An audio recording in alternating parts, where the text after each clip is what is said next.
그 다음 이제 일시적 1세대 2주택 규정 보겠습니다. 일시적 2주택도 예전에는 그렇게 어렵진 않았는데 지금 조문이 하도 많이 바뀌어가지고 굉장히 복잡해졌습니다. 그래서 내가 집을 두 채 가지고 있는 분들은 언제까지 팔아야 비과세인지 이걸 잘 숙지하셔야 돼요. 요거 놓쳐가지고 비과세 못 받는 분들이 종종 있습니다. 계산이 굉장히 복잡해졌고 취득 시기에 따라서 언제 팔아야 되는지가 달라져요. 먼저 일시적 1세대 2주택 개요부터 보겠습니다. 일시적 2주택은 1주택을 보유한 1세대가 그 종전주택을 팔기 전에 다른 주택을 취득해서 일시적으로 2주택이 된 경우에 아래 이 세 가지 요건을 모두 갖춰서 종전에 가지고 있던 주택을 팔면은 이 주택은 투기 수요가 아니기 때문에 비록 2주택 상태에서 팔아도 비과세를 해주는 규정이에요. 이게 일시적 1세대 2주택 비과세 규정이에요. 그럼 비과세 받으려면 이제 요건을 갖춰야 되겠죠. 첫 번째 요건이 종전주택 사고 1년 지나서 대체주택을 사야 돼요. 종전주택 하나 사고 1년도 안 돼서 또 하나의 집을 샀다. 이건 실수요가 아니고 투기수요죠. 그래서 이건 비과세를 안 해줍니다. 두 번째, 종전주택 양도 시점에 종전주택은 2년 이상 보유해야 돼요. 우리 아까 1세대 1주택 비과세 요건하고 똑같죠. 2년 보유. 그리고 만약에 이 종전주택이 조정대상지역 지정 이후에 샀으면은 뭐까지 갖춰야 돼요? 2년 거주 요건까지 갖춰야 되겠죠.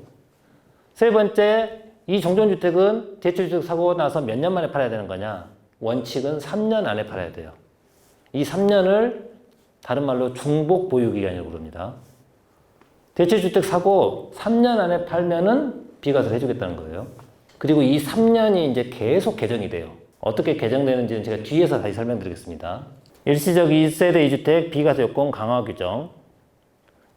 먼저 이 일시적 1세대 2주택 비과세 요건 중에 대체주택 사고 3년 안에 팔아야 된다는 규정이 이제 계속 바뀐다고 그랬죠. 그게 첫 번째 바뀌는 시점이 언제였느냐? 18년 9.13 대책입니다. 18년 9.13 대책에서 어떻게 바뀌었느냐? 중복 보유 기간, 즉 대체주택 사고 종전주택을 팔아야 되는 기간이 있죠. 그게 3년에서 2년으로 바뀌었어요. 첫 번째로. 그리고 이게 또 바뀝니다. 2년에서 또 언제 바뀌냐면은 19년 12, 16 대책에서 또 바뀌어요. 2년에서 몇 년으로 바뀌었느냐? 1년으로 바뀌었습니다. 그리고 이 12, 16 대책 나올 때는 어떤 규정까지 추가로 도입됐냐면은 내가 이제 종전주택 가지고 있는 자가 대체주택 사고 1년 안에 종전주택 팔아야 되는 걸로 이제 바뀌었어요. 그리고 나서 종전에는 내가 대체주택 사고 종전주택 파는 시기만 규정이 돼 있었는데 앞으로는 내가 이사갈 대체주택 샀잖아요. 그 집으로 실제로 이사까지 가야 돼요. 이게 이제 대체주택으로의 전입기한 요건이에요. 이 규정이 기존에 없다가 19년 12, 16 대책에서 처음 생겼습니다. 그러니까 이제 진짜 실수요자 아니면은 이사갈 집 함부로 사지도 말라는 거예요. 진짜 이사갈 사람들만 사라는 거죠. 그래야 비과세를 해주겠다. 종전주택의 처분 시기 있죠. 3년, 2년, 1년 이렇게 계속 지금 규제가 강화되고 있잖아요. 이 규제가 강화되는 지역은 어디에만 적용이 되는 거냐? 종전주택과 대체주택이 둘 다 조정 대상 지역에 있는 경우에만 이 규정이 적용돼요. 종전주택과 대체주택 중에 둘 중에 하나라도 비조정 지역이 껴있다. 그럼 비조정 지역은 지금 규제를 하면 안 되는 지역이죠. 집값이 안 올라서 울고 있는 지역이잖아요. 여기에다 규제를 가하면 안 돼요. 그래서 종전주택과 대체주택 중에 하나라도 비조정 지역이 껴있으면은 계속해서 몇 년의 중복보유기간이 적용될까요? 계속해서 3년이에요. 대체주택으로 이사 갈 필요가 있어요, 없어요? 이사 갈 필요 없어요, 이거는. 그거를 제가 설명해 놓은 게 다음 페이지에 나와 있습니다. 만약에 종전주택과 대체주택 중에 여기는 대체주택이 비조정 지역이 있죠. 요 케이스는 종전주택이 비조정 지역이 있죠. 둘 중에 하나라도 비조정 지역이 들어가 있다. 그러면은 중복보유기간은 계속해서 3년이에요. 바뀌는 게 없어요. 그리고 대체주택으로 이사 안 가도 아무 상관없습니다. 그냥 비과세 다 해줘요. 근데 문제는 종전주택과 대체주택이 둘 다 조정지역일 때 이때는 중복보유기간이 계속 줄어요. 가장 먼저 줄었을 때가 18년 9.13 대책 때라고 그랬어요. 근데 9.13 대책 나올 때 부칙에 뭐라고 나왔냐면 전문 부칙에 9.13 대책 전에 산 사람들 있잖아요. 이 사람들 규제를 하면 안 되겠죠. 바뀔 거 모르고 산 사람들이니까. 그런 사람들은 계속해서 3년 중복보유기간 적용해주고 대책 다음 날, 그게 18년 9월 14일이에요. 9월 14일 날 조정 대상 지역에 있는 대체주택을 사는 사람들은 중복보유기간이 2년으로 바뀐다고 규정해놨어요. 그래서 2년으로 쭉 가다가 12, 16 대책이 나왔죠. 다시 19년 12, 16 대책. 그때 이 2년이 1년으로 줄어요. 19년 12, 16 대책 다음 날, 즉 19년 12월 17일 이후 취득한 주택부터는 1년으로 바뀝니다. 근데 다시 한번 설명드리지만 1년으로 바뀌는 게 다 적용되는 건 아니에요. 종전주택도 조정지역, 대체주택도 조정대상 지역에 있는 걸 사는 경우에만 1년으로 바뀌는 거지, 둘 중에 하나라도 비조정지역에 있으면 계속 몇 년이라고요? 계속 3년이에요.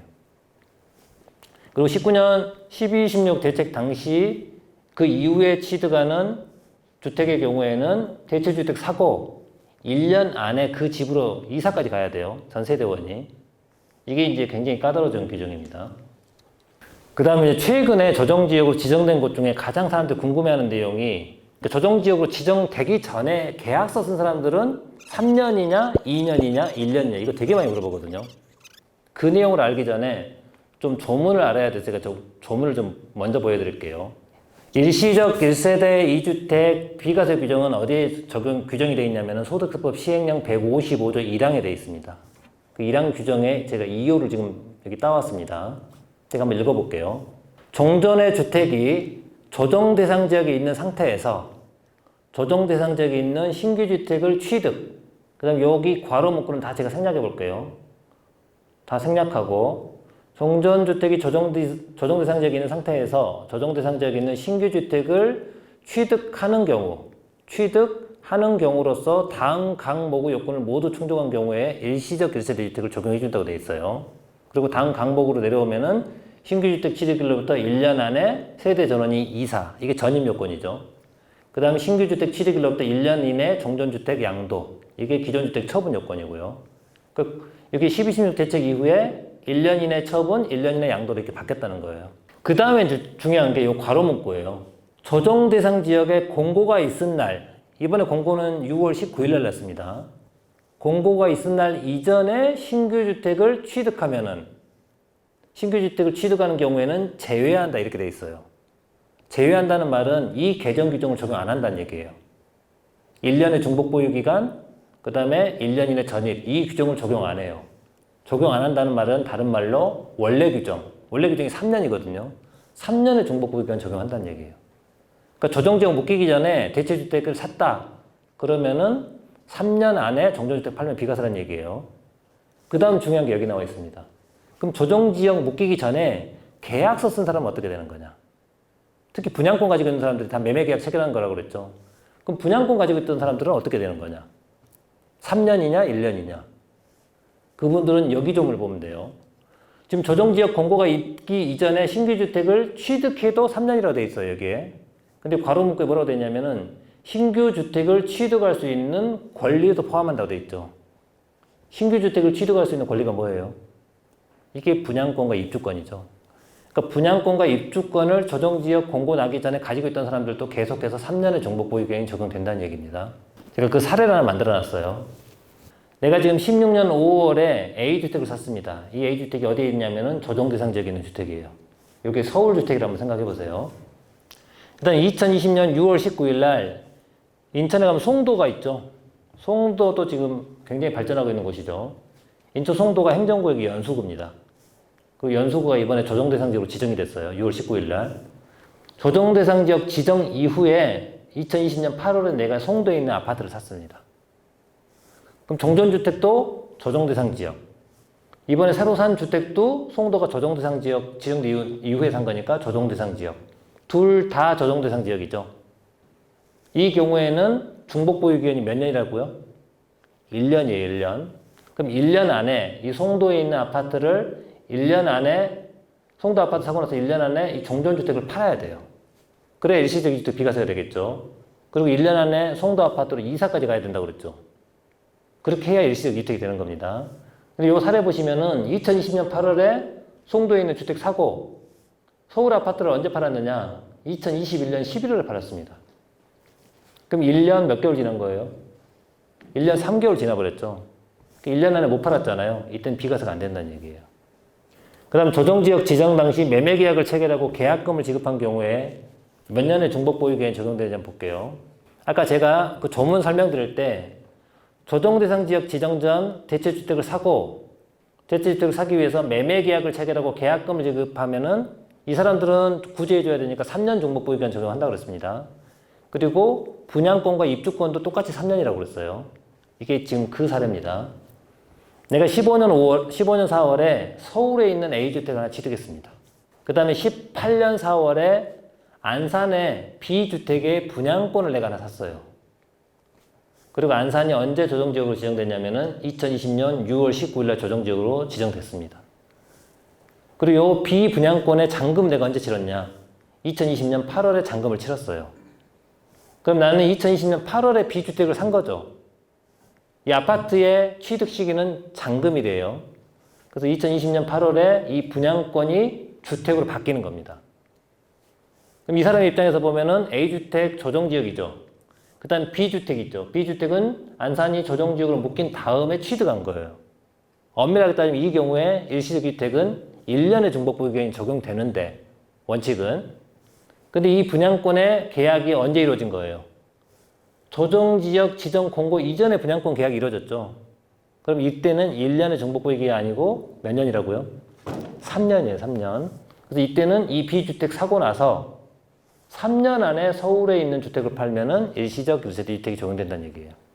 3년. 여기까지 제가 설명드렸던 건 이제 양도세 분야고요. 이번 6.17 대책에서 투자자들이 가장 타격이 심했던 게 이 법인 부동산 매매업에 대한 규제입니다. 저도 이게 강화될 거라고 예상을 했는데 이 정도로 세게 나올 거라고 생각을 못 했습니다. 그러니까 정부가 완전히 법인으로 부동산 사는 거는 다 접어라. 이 정도 수준으로 아주 세게 나왔어요. 어떤 내용인지 간단하게 보겠습니다. 부동산을 오래 많이 가지고 있으면은 종합부동산세를 냅니다. 종합부동산세는 크게 주택, 종합합산 토지, 별도합산 토지 이렇게 세 가지로 나눠요. 그리고 주택분 종부세는 주택하고 주택 부수 토지 거기 합계액에 대해서 종부세가 나오고요. 여기 종합합산 토지는 뭐라고 생각하면 되냐면은 여러분이 투자 목적으로 산 토지들 있죠. 가장 일반적인 나대지예요. 사업 목적으로 쓰지 않는 토지 또는 여러분들이 지방에 있는 농지를 여러분이 직접 경작하지 않고 투자 목적으로 사놓잖아요. 이것도 종합합산 토지입니다. 그래서 이 오른쪽에 있는 별도합산 토지는 이게 사업용 건물의 부속 토지를 말해요.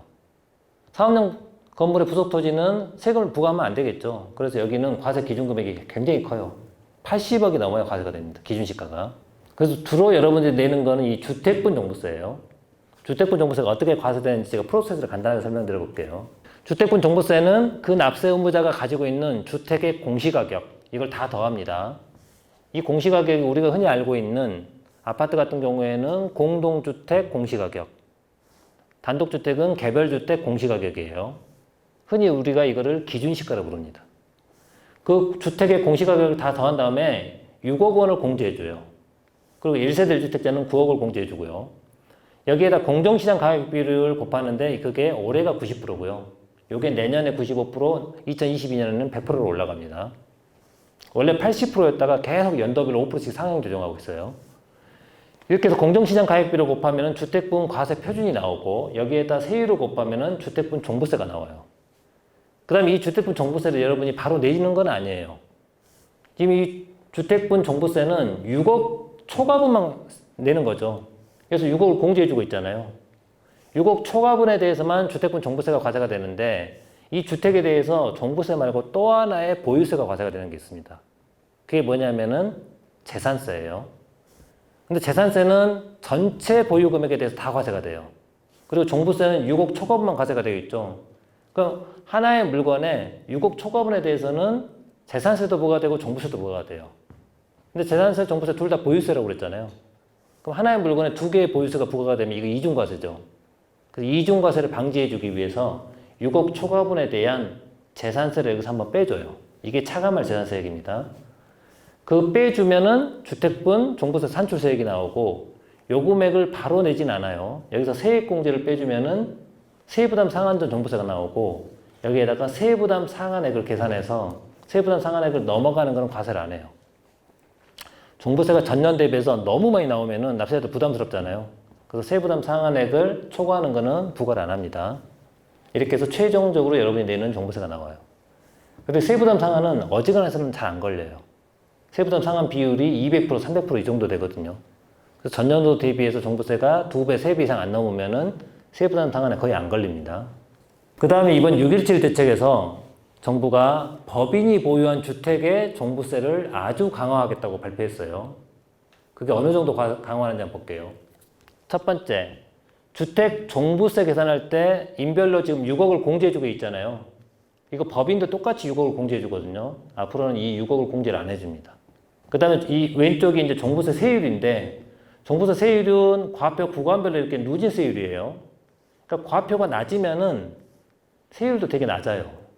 그리고 과표가 올라갈수록 세율이 높아지고, 이 오른쪽에 있는 이 개정안이 이제 내년부터 적용될 종부세 세율이에요.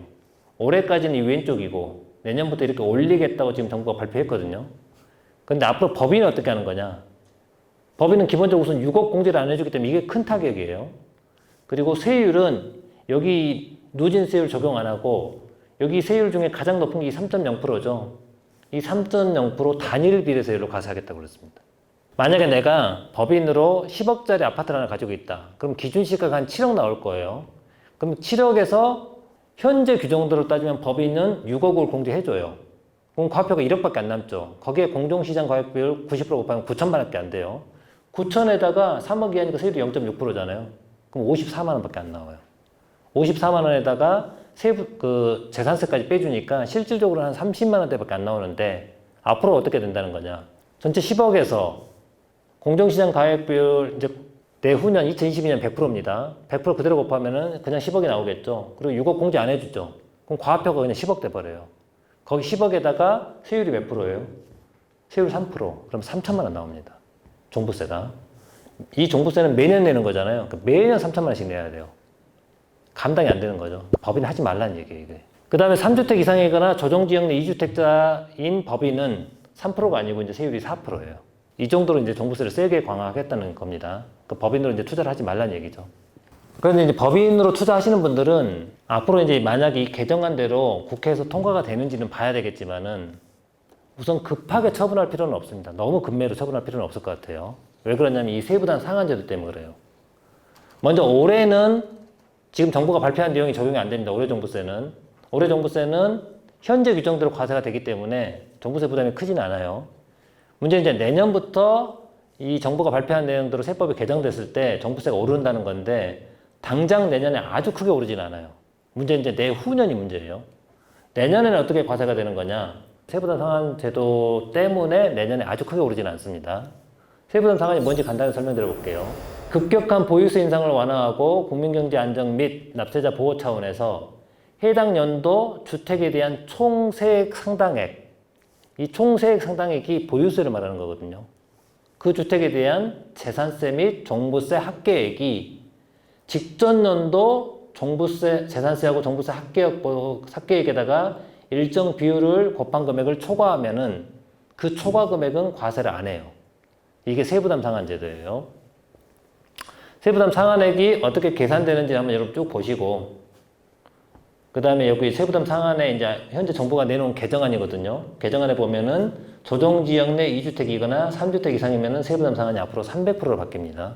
이거 계산은 이제 일반인들 하기는 되게 어렵기 때문에 이런 게 있다는 것만 아시고, 다음 페이지 한번 볼게요. 만약에 2021년에 종부세법이 그대로 국회에서 통과가 돼가지고 시행이 되면은 종부세가 얼마나 많이 오르는지. 지금 법인 이름으로 주택 세 채가 있고요. 공시가격이 2020년에 9억이라고 가정해 보겠습니다. 그럼 올해 주택분 종부세가 얼마나 나오느냐? 약 130만 원 정도 나와요. 올해. 내년에는 얼마나 나오느냐? 만약에 이제 정부가 이번에 발표한 내용이 그대로 국회를 통과했을 때, 지금 신문기사에 보면은 얼마 나온다고 되어 있냐면은 약 3,800 나온다고 되어 있어요. 신문기사 보면은.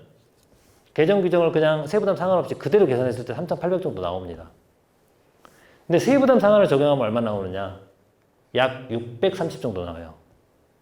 그러니까 당장 내년에 오르긴 올라요, 많이. 오르긴 오르는데 언론에 나온 것처럼 그렇게 많이 오르진 않아요. 그러니까 법인으로 지금 주택 투자하고 계신 분들이 굉장히 많거든요. 그런 분들은 우선 올해는 아무것도 이제 영향이 없습니다. 올해는 문제가 없으니까 올해 급하게 파실 필요가 없고, 언제까지 파시면 되냐면은 내년 5월 31일까지 파시면 돼요. 우선 종부세는 부과 기준일이 6월 1일이죠. 그 6월 1일 전에만 팔면 그 연도에 종부세가 안 나와요. 그래서 내년 5월 31일까지 파시면 되고, 문제는 잘 안 팔릴 수도 있죠. 안 팔린다고 너무 급하게 내놓을 필요는 없다는 거예요. 왜냐하면 세부담 상한에 걸려서 언론에 나온 것처럼 이렇게 세액이 크게 나오진 않아요. 물론 이 630도 작은 돈은 아니지만은 여기 3,800에 비하면은 그렇게 큰 돈은 또 아니에요. 그래서 내후년 5월 말까지 처분하시면 됩니다. 그 다음에 이번 12.16 대책에서 어떤 내용이 또 포함됐냐면은 정부가 이렇게 종부세를 아직 강화해 놓으면은 이 강화된 종부세를 피해가는 방법이 하나 있습니다. 그게 뭐냐면은 임대주택 등록하는 거예요. 법인도 세법상 장기 임대주택으로 등록하면은 종부세 합산배제가 됩니다. 그 종부세가 아예 안 나오는 거예요. 대신 8년간 의무 임대를 해야 되거든요. 여기 장기 임대주택의 요건 제가 간단하게 설명드려 볼게요. 장기 임대주택으로 혜택을 보기 위해서는 먼저 지자체에 가셔가지고 장기 일반 민간 임대주택으로 등록하고 세무서 가서 사업자 등록한 다음에 이 주택의 임대 개시 당시 기준 시가가 수도권은 6억, 지방은 3억 이하이면은 세법에서 이 임대주택을 장기 임대주택이라고 부릅니다. 장기 임대주택은 개인이든 법인이든 종부세 합산배제를 안 해요. 근데 이 법인이 지금 종부세를 엄청 강화하겠다고 정부가 발표했잖아요. 발표하니까 다 이 임대주택 등록을 많이 하겠죠. 그걸 못하게 정부가 바로 막아버렸어요. 어떻게 막아버렸냐면은 2020년 6월 18일 이후 등록분부터 언제 등록하든 이제 종부세를 합산배제를 안 해줍니다. 종부세 다 과세하겠다는 거예요. 빠져나갈 구멍까지 막아버린 거죠. 그래서 임대주택 등록에 이제 혜택이 없어요. 그 다음에 이번 6.17 대책에서 또 추가로 발표된 내용이 있습니다. 법인 규제. 제가 보기엔 종부세 하나만 막아버려도 대부분 이제 법인 투자 그만둘 텐데 추가과세도 인상한다고 발표했습니다. 추가과세가 뭔지 간단하게 설명드려 볼게요. 우리가 지금 개인이 조정 대상 지역에 있는 주택이나 분양권을 팔면은 특히 주택을 팔면 양도세 아까 중과한다고 그랬잖아요. 그러니까 그걸 피하기 위해서 투자자들이 법인으로 지금 투자를 엄청 많이 합니다. 지금 법인으로 투자하는 개수가 몇만 개예요, 지금. 그럼 법인으로 이렇게 부동산 투자를 하는 거를 그 투자자들은 투자라고 부르겠죠. 정부는 그걸 뭐라고 부르냐면 투기라고 부릅니다. 그 투기를 막기 위해서 법인이 주택, 별장, 비사업용 토지, 이 비사업용 토지가 대부분 나대지예요. 이런 주택, 별장, 비사업용 토지를 투기 목적으로 법인으로 샀다. 그럼 이건 규제를 가해야 되겠죠. 법인이 좀 생산적인 용도로 법인을 활용을 해야 되는데 투기 목적으로 법인을 활용했다 그러면 규제를 가해야 된다잖아요. 그래서 어떤 규제가 있는 거냐. 법인이 부동산을 팔았잖아요. 요 세 가지 부동산을 팔고 차익이 생기면 그 차익에 대해서 먼저 기본적으로 법인세를 내야 되겠죠. 법인세 한 번 내고 그 차익에 대해서 10%를 추가로 더 과세해버려요. 이게 법인세 추가과세라는 겁니다. 근데 현재는 이 추가과세 세율이 10%인데 이번 대책에서 내년 양도분부터 이 세율을 20%로 올리겠다고 발표했습니다. 이 추가과세 세율도 올라가고 종부세도 올라가고 법인의 규제가 아주 세지는 거죠. 그 다음 토지 등 양도소득에 대한 법인세 추가과세 내용을 제가 여기다 간단하게 설명을 해놨습니다. 추가과세 내용은 제가 설명해놨으니까 한번 읽어보시고 이 법인세 추가과세를 피하는 방법이 하나 있었어요. 그게 뭐였냐면 아까 제가 설명드렸던 장기 임대주택이에요. 법인도 법인 소유의 주택을 아까 기준시가 6억, 3억 이하짜리 장기 임대주택으로 등록시켜버리면은 나중에 팔 때 이 추가과세가 안 되거든요. 근데 이번 대책에서 이 추가과세 안 되는 이 장기 임대주택 혜택을 다 막아버렸습니다. 2020년 6월 18일 이후 등록하면은 이 혜택을 없애버렸어요. 그 다음 마지막 내용 보겠습니다. 여러분이 이제 부동산을 살려고 할 때 가장 부담스러운 게 지금은 이 자금 조달 계획서라는 거예요. 내가 부동산을 살 때, 특히 주택을 살 때 이 돈의 출처가 어딘지 먼저 다 계획서를 내요. 그래가지고 그 계획이 의심스러우면은 이 지자체하고 한국가금장원에서 이 돈이 어디서 나는지 소명하라고 안내문이 나옵니다. 내가 소명을 100% 다 못했다. 그럼 어디로 넘어갈까요? 이게 다시 국세청으로 넘어가요. 그래서 국세청에서 자금 출처 조사를 합니다. 그러니까 이 자금 조달 계획서 작성이 굉장히 중요해요. 그러니까 앞으로 여러분이 부동산을 살 때는 특히 주택을 살 때는 내가 언제든지 저 자금 조달 계획서 소명을 받을 수 있다는 걸 염두에 두시고 소명 요구가 나왔을 때 이 돈의 출처를 내가 100% 소명할 수 있어야 돼요. 소명할 수 없는 돈이 들어갔다. 그리고 내가 소명을 못했다. 그러면은 그게 국세청으로 넘어간다고 생각하셔야 돼요. 특히 고가주택 사는 분들은 되게 주의하셔야 됩니다. 지금 제 주변에 이 소명 나와가지고 조사받는 분들 굉장히 많아요. 아무 생각 없이 막 샀다가 조사를 받는데 조사가 본인만 받으면 괜찮아요. 근데 배우자가 사업을 하시는 분들 있잖아요. 그럼 그 배우자의 통합조사로까지 전환돼 버려요. 굉장히 주의하셔야 돼요, 이거. 현재 자금조달계획서 제출 대상은 종전까지는 투기과열지구는 3억 이상 주택, 조정대상 지역은 3억 이상, 그 다음에 비규제 지역 있죠. 이 비규제 지역은 투기과열지구 조정대상 지역 밖을 말하는 거예요. 여기는 6억 이상 주택을 사면은 자금조달계획서를 내는데, 지금 여기에 보시면은 조정대상 지역하고 투기과열지구는 3억이 넘어야 내잖아요. 3억 이하짜리 빌라 같은 거 사면 안 돼도 됐거든요. 그런데 6.17 대책에서는 앞으로 투기과열지구하고 조정대상 지역은 거래가액과 관계없이 소액이라도 다 내도록 바뀌었습니다. 그리고 이건 언제부터 적용되는 거냐? 2020년 9월 부동산 거래 신고에 관한 법률 시행령 개정한 다음 계약분부터, 2020년 9월 이후 계약분부터 이렇게 바뀌는 거고, 그 전까지는 왼쪽으로 가는 거예요. 종전 규정대로. 그 다음에 자금조달계획서 낼 때는 종이 한 장에다가 내가 어떤 식으로 이 부동산 취득자금을 조달하겠다, 그 계획만 쓰는 거예요. 내가 가지고 있는 현금 얼마, 또 기존 부동산을 내가 처분해서 얼마, 또 우리 부모님한테 증여해서 얼마, 증여받아서 얼마, 이런 식으로 이제 계획서만 쓰는 건데, 투기과열지구에 주택을 거래하는데 투기과열지구에 9억 원 넘는 주택, 이 주택은 계획서만 쓰는 게 아니고 그 계획서에다가 증빙 자료까지 다 첨부해야 돼요. 내가 예를 들어서 강남에 15억짜리 아파트를 살려고 한다. 그러면 현금의 잔고 증명을 다 넣어야 돼요.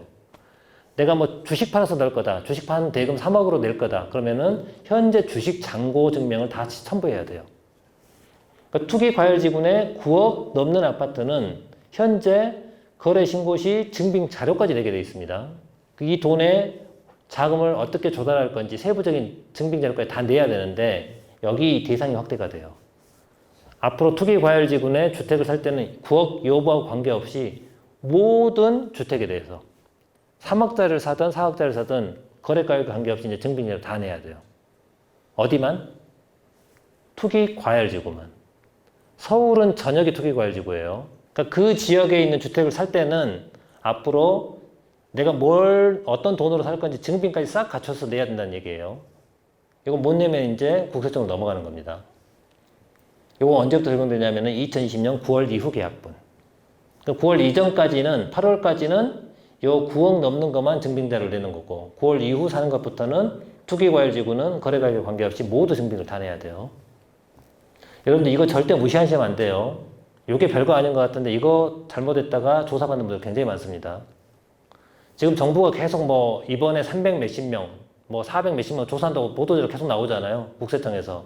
그게 대부분 이것 때문에 나오는 거예요. 이런 것들 때문에. 이상으로 이번 6.17 대책 관련해서 양도세하고 법인, 부동산, 매매업 관련된 세금 내용, 규제 내용에 대해서 간단하게 살펴봤습니다. 수고하셨습니다.